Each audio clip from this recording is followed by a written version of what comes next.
오늘 본문에 의지해서 때를 따라 돕는 은혜를 받기 위해 보좌 앞으로, 그런 제목입니다. 기독교인들이 가장 많이 사용하는 단어를 꼽으라면 아마 은혜라는 단어일 겁니다. 은혜 많이 받으세요. 오늘 은혜 받았습니다. 하나님의 은혜에 감사합니다. 주님의 은혜이지요. 이런 말을 우리가 입에 달고서 합니다.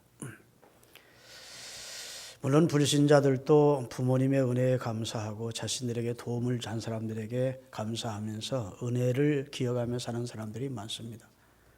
그러나 불신자들은 하나님께서 그리스도를 통해서 구원받은 사람들에게 베푸신 은혜를 잘 모릅니다. 그러니까 그 사람들은 하나님의 은혜에 대한 감사가 없습니다. 또 구원받지도 못했기 때문에 그 은혜를 경험하지도 못했고 믿지도 않습니다. 그러나 저와 여러분은 하나님의 은혜를 알게 됐고 그분이 베푸신 그 구원의 은총을 우리가 주를 믿게 됐고 우리는 하나님의 은혜를 수여받은 자가 됐고 하나님은 우리에게 은혜를 베푸시는 공급자가 됐습니다. 할렐루야. 그래서 우리는 대화 때마다 하나님의 은혜를 이야기합니다. 그리스도께서 베푸신 은혜에 대한 이야기를 자연스럽게 말할 수 있습니다. 근데 하나님께서 우리에게 베푸신 은혜는 크게 두 가지입니다. 그 첫째로는 하나님이 우리에게 일방적으로 베푸신 은혜입니다. 내가 하나님을 선택한 것이 아닙니다. 하나님이 나를 선택해 주셨습니다. 내가 구원을 쟁취한 것이 아닙니다. 본질상 진노의 자녀였고 허물과 죄로 죽었던 우리를 하나님이 구원해 준 겁니다. 하나님이 용서해 주시고 마치 태어나 보니까 자기 아버지가 높은 분이고 능력 있는 분이고 부유한 분이고 사람들에게 존경받는 분이고 선하신 분이고 그런 분임을 태어나서 자라다가 아는 것처럼 나는 좋은 집에서 좋은 아버지 밑에서 태어났구나. 그래서 누리는 영광이 많습니다. 태어나 봤는데 아주 가난한 나라에서 난민촌에서 태어나가지고 너무너무 사는 게 피적하다. 그걸 은혜라고 할 수는 없겠죠.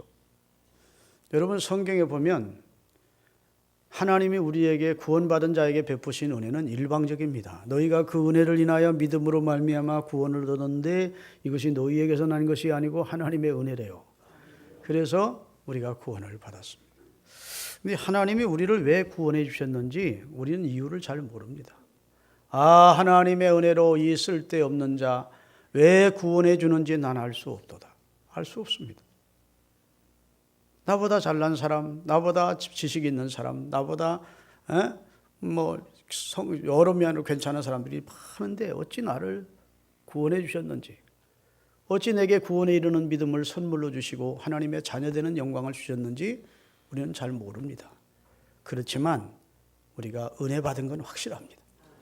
예수님을 통해서 구원받았고 용서받았고 영멸의 대상에서 영생으로 옮겨졌습니다. 영원한 지옥의 형벌에서 영원한 하늘나라의 천국을 누릴 수 있는 복을 하나님이 일방적으로 토기장이가 많은 진흙 가운데 자기가 쓸 그릇을 택하기 위하여 만들기 위하여 진흙을 뜻대로 선택을 하듯이 하나님이 세상 많은 사람 가운데 하나님이 우리를 당신의 그릇으로 지키기 위하여 우리를 선택하셨대요. 그래서 성경은 하나님을 토기장이라고 비유하고 있는 겁니다. 우리가 이제 하나님이 주시는 큰 은혜를 입어 구원받았어요. 이 구원의 감격이 여러분에게 있어야 됩니다.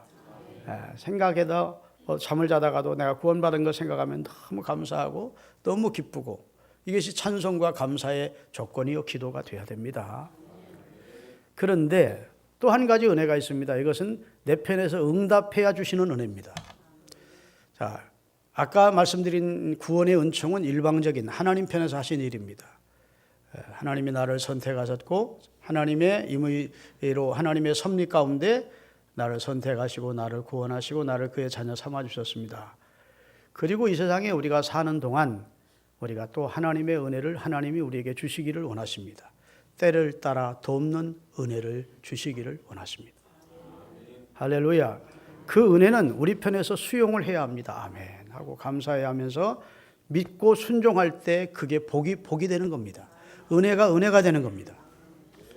그런데 하나님이 때를 따라 돕는 은혜를 주시는데도 불구하고 에서처럼 하나님의 은혜를 망령되 여기고 가볍게 여기고 하나님의 은혜를 대수롭지 않게 여기고 하나님의 말씀과 뜻을 쫓아 살지 않으면 하나님이 우리에게 주시기를 원하시는 은혜가 될 수 없습니다. 도리어 하나님의 징계의 채찍이 오고 내 삶은 곤궁해지고 어렵게 되는 겁니다. 여러분, 아브라함도 롯도 선택받았습니다. 아브라함도 예배하고 롯도 예배하는 자였습니다. 그런데 아브라함은 하나님의 뜻대로 살고자 하는 열정과 하나님의 뜻에 순종하고자 하는 간절한 마음이 있었습니다. 주의 뜻대로 살고자 하는 몸부림이 그에게 있었습니다. 100세에 낳은 아들이라도 하나님이 바치라 하면 바치고자 했습니다. 할렐루야. 떠나라면 떠났고 바치라면 바치고 버리라면 버렸습니다. 그랬더니 정말 하나님이 계속해서 때를 따라 돕는 은혜를 그에게 내려주셨습니다. 그래서 그는 믿음의 조상이 되었고 온전 인류의 조상으로, 믿는 자의 조상으로 하나님이 세우셨습니다. 근데 롯도 구원을 경험했지만, 하나님을 아는 자였지만 그는 늘 눈에 보이는 대로 살았습니다. 자기 욕망을 따라 살았습니다. 자기 생각을 쫓아 살았습니다. 하나님의 말씀에는 관심 없었습니다. 하나님이 주시는 은혜와 축복에 관심이 없었습니다. 그래서 죄악의 땅 소돔을 택하고 그저 돈 모으는 데 정신이 팔려 있다가 결국 결과가 어떻게 됐습니까? 하나님의 은혜로 구원은 받았겠지, 영혼은 구원받았겠지만 그 인생은 비참하게 됐습니다. 그 아내는 소금 기둥이 되었고 그는 겨우겨우 불 가운데서 구원을 얻었는데 두 딸과 동침함으로 부끄러운 조상이 되었습니다. 여러분, 야곱과 에서는 한날 한시에 태어난 쌍둥이입니다. 같은 어머니, 같은 아버지에게서 태어났습니다. 태어날 때에도 형제가 동시에 한 1분 간격도 안 되게 태어나기 위해서 야곱이 형 에서의 발꿈치를 잡고 나왔습니다. 그러니까 거의 동시간에 나온 겁니다. 그런데 그들의 인생은 완전히 다릅니다. 야곱은 하나님이 베푸시는 은혜의 소중함을 알았습니다. 하나님의 장자가 된다는 것을 얼마나 귀한 것인지를 알았습니다. 하나님의 축복이 얼마나 귀하다는 사실을 알았습니다. 하나님의 뜻대로 살고 하나님의 복을 받는 것이 가장 인생적이고 성공적인 인생임을 그는 알았습니다. 인간적으로는 결함이 많았지만 그래도 하나님의 뜻대로 살고자 하는 몸부림이 있었습니다. 그래서 하나님이 그를 이스라엘의 조상으로 세우십니다. 그러나 여러분, 반대로 에서는 장자라는 좋은 신분을 가지고 태어났습니다. 장자가 무슨 의미가 있어? 무슨 하나님의 축복이 뭐 대수야?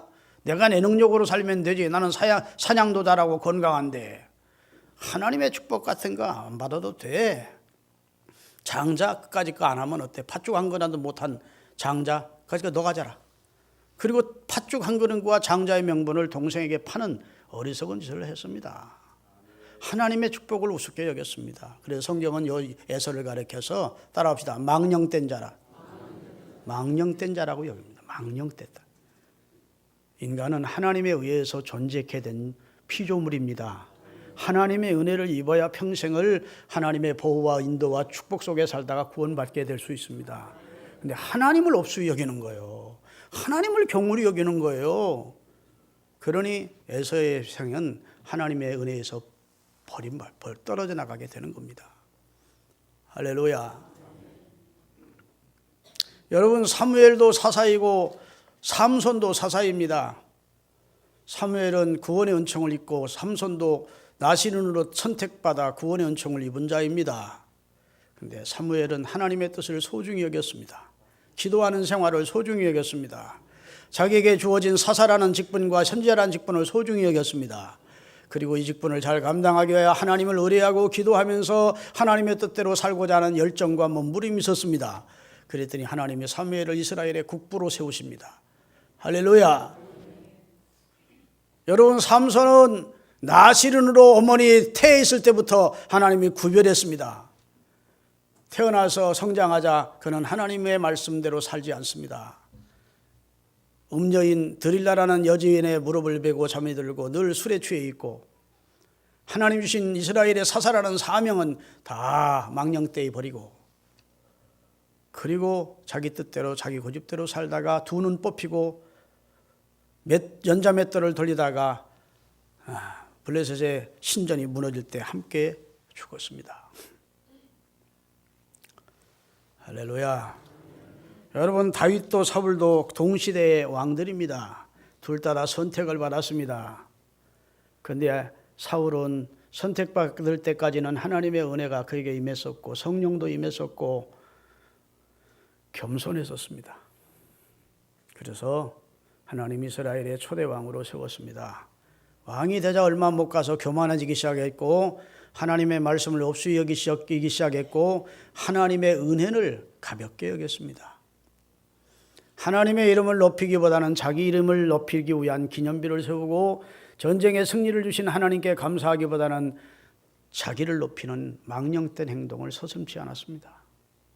하나님이 사무엘을 통해 경고하셨는데도 불구하고 돌이키지 않습니다. 그래 결국은 세 아들과 함께 길보아 전투에서 블레셋에서 죽임을 당하고 그 집은 멸문지화를 당합니다. 선택받은 사람이었는데 다윗도 선택을 받았습니다. 그렇지만 다윗은 선택받은 이후에 하나님의 뜻을 쫓아 살고자 하는 열정이 있었습니다. 아멘. 죄 범한 것으로 범하면 사울 못지않게 다윗의 죄가 더 클 수 있습니다. 남의 아내 간음했고 그 남편을 전선에 보내서 고의적으로 죽이게 만든 거예요. 인간으로서는 상상할 수도 없는 가나간 죄를 범한 겁니다. 한때의 잘못을 눈물로 회개하고 하나님 제가 잘못했습니다. 주의 영을 내게서 거두지 말아주시고 나를 성전에서 쫓아내지 마십시오. 크게 하나님 앞에 눈물 흘리며 회개하며 매달리자 하나님이 용서해 주셨습니다. 그 후로는 다시는 그는 그와 같은 죄를 범하지 않습니다. 할렐루야. 하나님의 뜻대로 살고자 했던 이스라엘 역사의 가장 위대한 왕으로 하나님이 높여주셨습니다. 자, 예를 들면 이렇습니다. 어떤 사람이 결혼을 했습니다. 한 가정이. 그 가정이 서로가 아내와 남편이 서로 사랑하고 이해하고 용서하고 배려하고 해서 아름다운 가정을 만들어가요. 결혼할 때에는 너무 가난해서 결혼 예물도 피차 나눠 가지지 못하고 몇 사람의 하객도 없이 결혼을 했을지라도 결혼한 당사자가 서로 사랑하고 아껴주고 배려하고 용서하고 이러면서 협력해서 좋은 가정을 만들 수 있습니다. 그렇죠? 근데 반대로 막 수많은 하객들이 오고 막 잔치를 거대하게 했어도 거기까지는 은혜인데 둘 다 결혼한 거 은혜죠. 그런데 부부가 서로 미워하고 원망하고 싸우고 그러면서 가정이 깨졌다면 그건 결혼까지는 양쪽 다 똑같은 은혜를 입었지만 그 다음부터는 그들이 관리를 잘못해서 깨지는 겁니다. 이해되시면 아멘. 여러분 집 앞에 정원이 있습니다. 내가 잘 가꾸면 그 정원이 정말 아름다운 정원이 될 수 있습니다. 그런데 가꾸지 않으면 그것이 수풀이 되어버리고 마는 겁니다. 볼품없는. 하나님이 우리를 구원해 주셨습니다. 그 다음에 우리에게 때를 따라 돕는 은혜를 주십니다. 이렇게 주일날 말씀을 주십니다. 그러면 말씀 붙들고 내가 그 말씀대로 살아야지 하는 열정과 마음이 있으면 여러분은 은혜를 지속하는 삶을 살 수 있습니다. 하나님이 생활 속에 여러분의 가정이나 사업이나 여러분의 일벌상을 도와주시게 됩니다. 그런데 내 능력으로 살지 무슨 하나님이 무슨 대수야. 무슨 은혜가 무엇 필요가 있어. 이렇게 망령된 에서처럼 노처럼 생각하면 하나님의 은혜가 차단이 되는 겁니다. 하나님이 내려주지 않는 게 아니라 본인이 스스로 차단하는 겁니다. 그러면 그 삶이 복될 수가 없는 것이에요. 무슨 말 이해되시죠? 자, 하나님이 우리에게 가장 큰 은혜인 일방적인 선택의 은혜를 주시고 구원해 주셨습니다. 최고의 은혜지요. 그리고 하나님 우리를 버려두지 않으십니다. 지금도 계속 때를 따라 돕는 은혜를 주시고 성령의 감동을 주시고 말씀을 주시고 여러분의 심령을 여러분의 양심을 성령이 깨우쳐 주시고 그래서 주의 뜻대로 살고자 하는 마음을 주십니다. 그것을 성령을 회방하고 성령을 거역하고 늘 자기 생각이나 앞세우고 자기 교만이나 앞세워서 살면 하나님의 은총이 내게 계속 녹는 오래 갈 수가 없다고요. 그러면 구원은 받았지만 부끄럽게 인생을 살 수밖에 없는 겁니다. 여러분 예를 또 하나 들겠습니다. 여러분이 한 좋은 아버지 밑에 자식들 둘이 태어났습니다. 근데 그 자식들이 똑같은 환경에서 자랐는데 한 자식은 우리 아버지가 존귀한 분인데 아버지 이름 내 때문에 욕을 받으면 안 된다. 더러워지면 안 된다. 내가 아버지 이름을 위해서라도 바로 살아야지 해서 열심히 살아서 그 인생을 성공했다 하십시다. 근데 탄 아들은 뭐 우리 아버지가 뭐 능력이 있으니까 내가 그 아버지의 아들로 사니까 그리고 아버지의 산을 갖다 막 탕진하고 그 다음에 뭐 제멋대로 산다 하십시다. 결과가 어떻게 될까요? 은혜를 은혜되게 하려면 우리가 하나님의 은혜 안에 거하는 삶을 살아야 됩니다. 그러려면 부족할 때, 연약할 때, 아플 때, 자기 외로울 때, 힘들 때 어디로 가야 되냐? 은혜의 보좌 앞에 나와라. 은혜의 보좌 앞에 나와서 하나님 앞에 구하고 하나님 주시는 도우심으로 긍휼을 따라 돕는 은혜를 베푸시는 하나님의 도움을 입으라는 것이 오늘 본문의 내용입니다. 할렐루야. 예수님은 크신 분이시면서 우리와 같이 약한 모습으로 우리가 당할 수 있는 모든 고난을 다 체험하신 분입니다. 그는 근본 하나님과 동등된 분인데 자기를 비워 종의 형체인 유리처럼 육체를 입으시고 이 세상에 오셔서 우리가 당할 수 있는 모든 고난을 다 예수님은 몸으로 체감을 하셨다는 겁니다. 인간이 얼마나 연약한 존재이고 유한한 존재이고 약한 존재이고 할렐루야. 인간은 언제나 넘어질 가능성이 있는 존재라는 것을 예수님이 육체를 입으시고 체험하셨다는 겁니다. 오늘 본문 15절을 읽겠습니다. 우리에게 있는 대제사장은 우리의 연약함을 동정하지 못할 뿐이 아니고 동정이라는 말은 함께 체험했다, 함께 느낀다는 말입니다. 옛날 성경에는 체휼하지 못할 뿐이 아니고 체휼이란 체험하면서 경험한 분이라는 겁니다. 그래서 우리의 연약함을 육신을 입고 오셨기 때문에 체험 못하신 분이 아니요 모든 일에 우리와 같이 똑같은 상황이었지만 시험을 다 이기신 분이시다. 죄도 이기신 분이시다. 이렇게 설명하고 있습니다. 할렐루야. 예수님은 우리의 형편을 다 아시기 때문에 육신을 입으셨던 적이 있었기 때문에 우리를 긍휼히 여기시고 우리에게 은혜를 주시기 때문에 그 긍휼이 풍성하신 하나님의 은혜의 보좌 앞으로 나가라는 겁니다. 할렐루야. 동병상련이란 말이 있습니다. 같은 마음이지요. 같은 입장에서 같이 생각하는 겁니다. 과부의 사정은 과부가 안다는 그런 속담도 있습니다. 어려움을 당해본 자가 어려운 일을 당하는 사람이 얼마나 힘든지를 아는 겁니다. 한 번도 어려움을 당해본 적이 없는 사람은 남의 주변에서 어려움 당해도 그 어려움이 얼마나 지금 힘든지를 모르는 거예요. 여러분, 작년에 우리나라에 주윤발 씨가 왔다 갔습니다. 홍콩의 유명 스타입니다. 잘생겼죠. 이제는 나이가 63살이 됐습니다. 그분이 8,100억 원을 기부를 했습니다. 자기 나라에. 어려운 사람들을 위해서 쓰겠달라고. 여러분, 8,100억이면 엄청난 돈입니다. 그는 중학교도 제대로 졸업을 못했다고 합니다. 너무너무 가난하고 어렵게 살았다고 그래요. 그가 배우 생활 30년 하면서 엄청난 돈을 벌었습니다. 그의 부인과도 아주 인꼬 부부가 돼서 그의 부부 진혜령이라고 하는 여인과 30년 동안 인꼬 부부로 살았습니다. 그의 부인도 8,100억을 기부하는 것을 기꺼이 허락했다고 합니다. 우리나라 MBC에 와서 방송 스케줄에 잠깐 이야기한 내용이에요. 자기는 한 달 용돈이 30만 원도 채 안 된다는 겁니다. 근검하게 산다는 겁니다.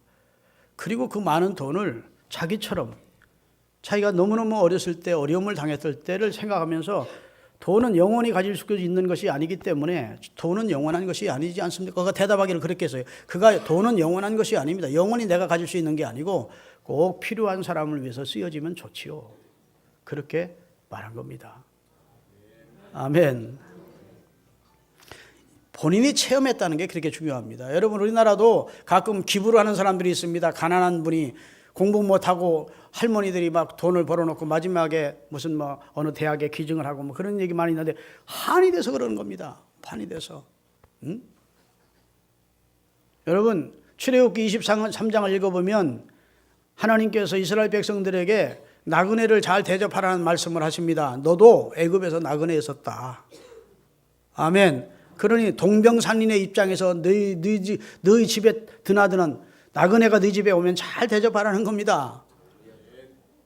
할렐루야. 예수님이 왜 우리를 더 긍휼히 여기시고 왜 우리를 더 사랑해 주시느냐? 우리의 연약함을 육체를 입으시고 경험했기 때문이라는 겁니다. 자, 그래서 오늘 14절을 함께 읽어보겠습니다. 다 같이. 그러므로 우리에게 큰 대제사장이 계시니 성천하시니 곧 하나님의 아들 예수시라.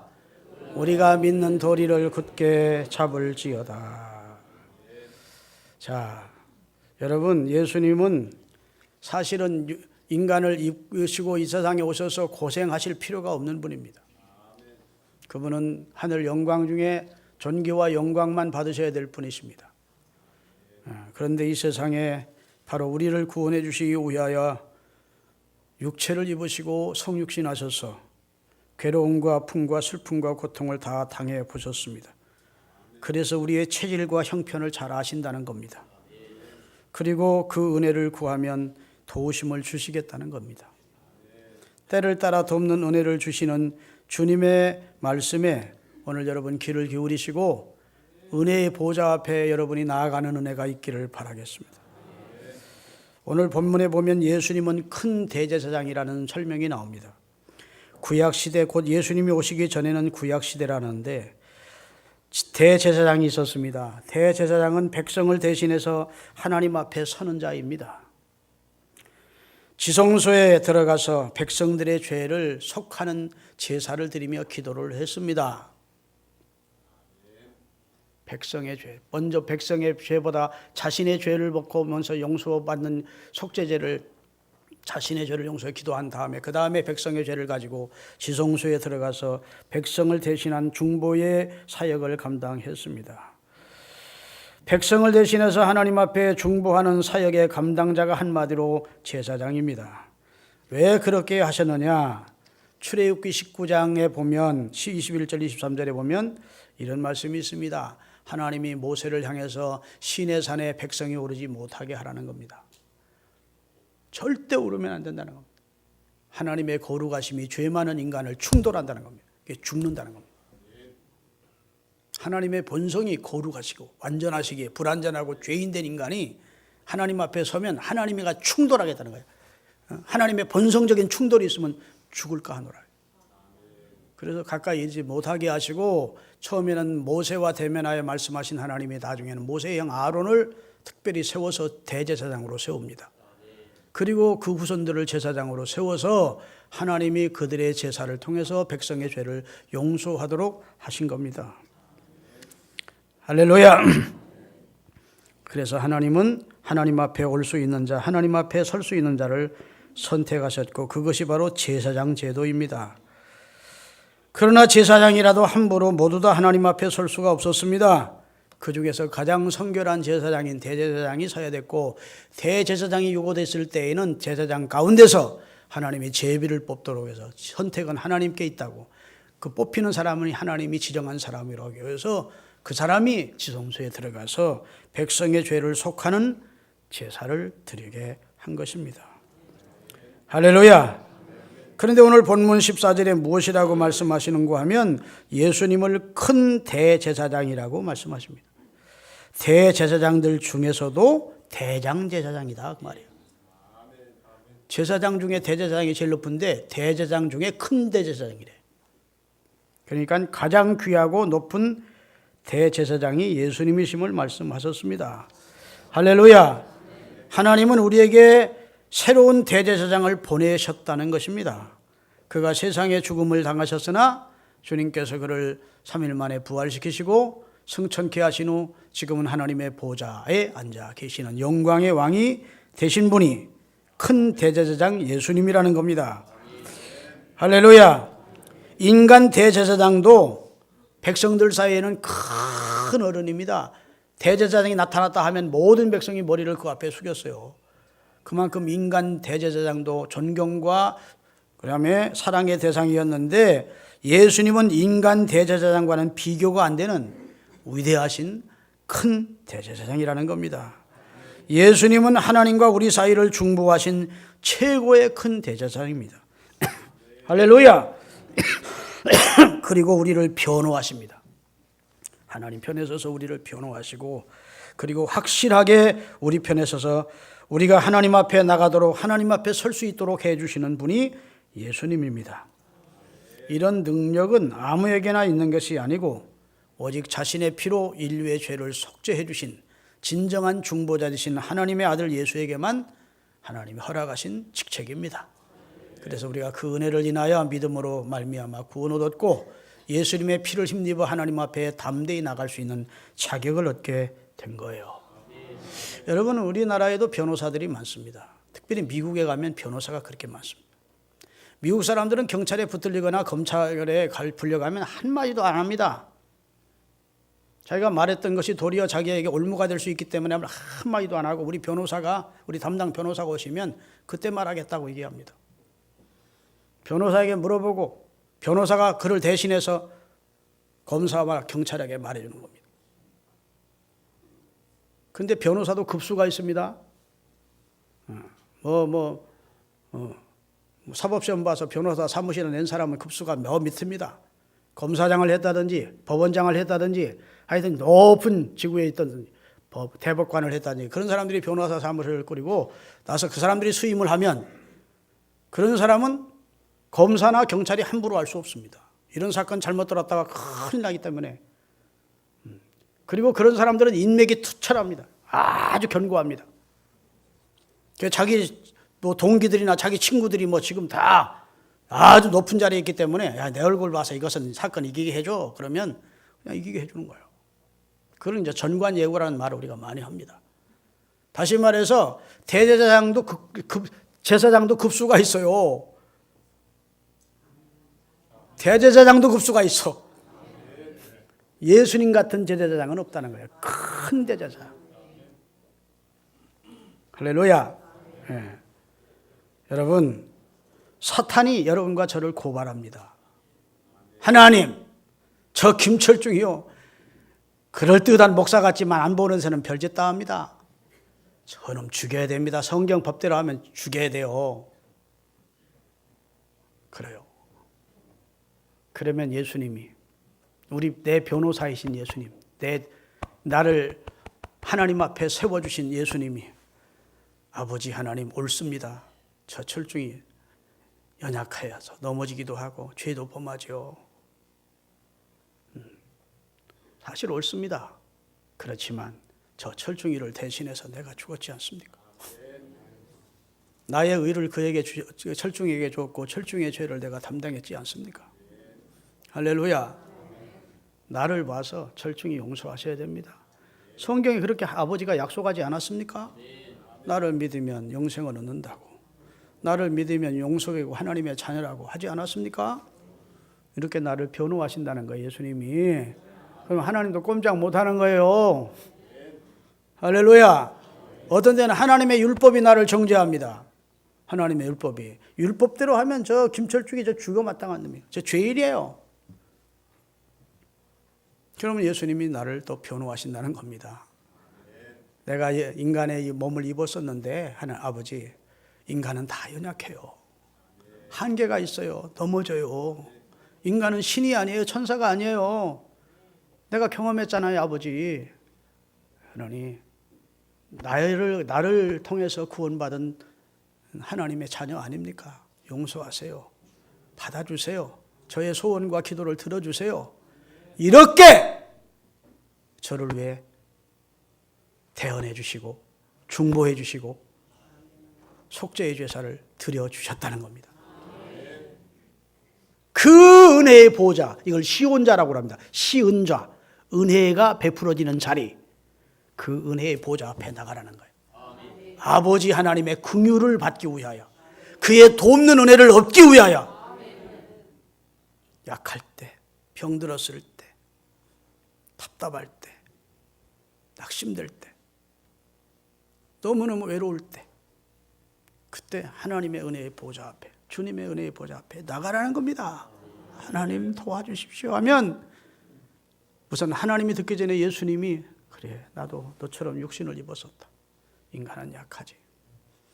아멘. 그리고 저를 받아주신대요. 아멘. 그분이 우리 예수님이십니다. 여러분, 예수님은 다른 제사장들과는 급이 달라요. 그러면은 하나님의 아들이셔. 인간 대제사장하고는 게임이 안 돼요. 할렐루야. 예수님이 하나님의 아들이심이 사실이라면 이미 게임은 끝난 거예요. 상대할 자가 없는 겁니다. 경쟁 상대가 없는 거예요. 예수님은 시시한 분이 아닙니다. 불교의 석가모니 정도가 아닙니다. 유교의 공자 정도가 아닙니다. 이슬람의 마음의 정도가 아니에요. 그분은 하나님의 아들이고 인류의 메시아입니다. 그분이 여러분과 저를 중보해 주셨습니다. 그리고 지금도 힘들면 어려우면 문제 있으면 내 은혜의 보좌 앞에 오라는 겁니다. 아이, 목사님 교회 나왔잖아요. 교회 나왔는데 은혜의 보좌 앞에 안 나와 있는 사람도 있습니다. 진심으로 주의 은혜를 사모하고 주의 도우심을 구하는 은혜의 영적 보좌 앞에 와 있어야 돼요. 때를 따라 돕는 은혜를 얻기 위해서 말씀 주실 때 아멘으로 받아야 돼요. 성령의 감동을 아멘으로 받아야 돼요. 그렇게 살면 하나님의 은혜는 끝이 없습니다. 에스겔 47장에 성전 문지방에서 흐르는 생수의 강이 끝이 없이 흘러내리는 거예요. 내려갈수록 은혜가 충만한 거예요. 내려갈수록 축복이 충만하고 열매가 충만한 겁니다. 발목에 이르는 신앙 정도에서 머물지 마시고 여러분 은혜의 강으로 깊이 나와 세상은 간 곳 없고 구워서 간 주만 보이는 그런 신령한 성도로 성화되시기를 주의 이름으로 축원합니다. 15절을 읽겠습니다. 15절 다 같이. 우리에게 있는 대제사장은 우리의 연약함을 동정하지 못하실 분이 아니요. 자, 우리에게 있는 대제사장 된 예수는 우리를 긍휼히 여기지 못할, 우리를 어여삐 여기지 아니할 분이 아니라는 겁니다. 우리에게 약하대요. 그렇게 강하신 대제사장이 누구 앞에 약하냐? 그리스도인 앞에 약하다는 거예요. 여러분, 할아버지 할머니가 누구한테 약한 줄 아십니까? 손주들한테 약합니다. 손주들한테 약. 할아버지 뭐 해달라면 안 해줄 수 없어. 너무 이뻐서. 그래 안 그래요? 저 아빠 엄마가 혼내는 것도 싫어. 야, 애 기죽이게 왜 그래? 우리 아이들 혼내면 내가 너들 혼내고 키운 것이 너무 지금 후회가 되는데 절대 애들 기죽이지 마. 그럼 애들 혼내는 것도 싫어. 할아버지의 보좌가 은혜의 보좌야. 마음대로 할 수 있어. 하나님이 그리스도를 통해 그렇게 은혜의 보좌를 열어놓고 오라는 거예요. 할렐루야. 우리에게 하나님은 약하십니다. 예수님은 약하셔. 우리를 사랑하시기 때문에 약하셔. 내가 아파하는 거 하나님이 원하지 않아. 내가 괴로워하는 거, 내가 힘들어하는 거 주님은 빨리 해결해 주기를 원하셔. 그런데 내가 은혜의 보좌 앞에 안 나와. 그러니 답답한 건 아닙니까? 빨리 와서 하나님 도와주십시오 해야 되는데 그냥 에서처럼 그냥 아까 말씀드린 사울처럼 자기 힘으로 살겠다는 거야. 노처럼 은혜를 받을 수가 없어요. 하나님이 도와주지 않아요. 할렐루야. 은혜의 보좌 앞에 나와서 여러분의 슬픔이나 고통이나 아픔이나 눈물 어린 그런 내용들을 쏟아놓으십시오. 그러면 하나님이 우리를 용서하시고 그리스도를 통해서 우리를 받아주시고 도와주세요. 아멘. 마지막으로 16절 읽겠습니다. 본문 16절. 그러므로 우리는 긍휼하심을 받고 때를 따라 돕는 은혜를 얻기 위하여 은혜의 보좌 앞에 나아가라. 아멘. 예수님께 나가야 하라는 말입니다. 예수님이 우리를 불쌍히 여기시고 어려울 때 우리를 도우신다고 믿고 그분이 은혜 주실 것을 확신하면서 주님의 보좌 앞으로 나가래요. 예수님 앞에 부끄러워할 게 없습니다. 왜? 나를 너무 잘 아니까 부끄러워할 필요 없어. 열등감을 가질 필요도 없습니다. 예수님 앞에 자존심을 내세울 것이 없어요.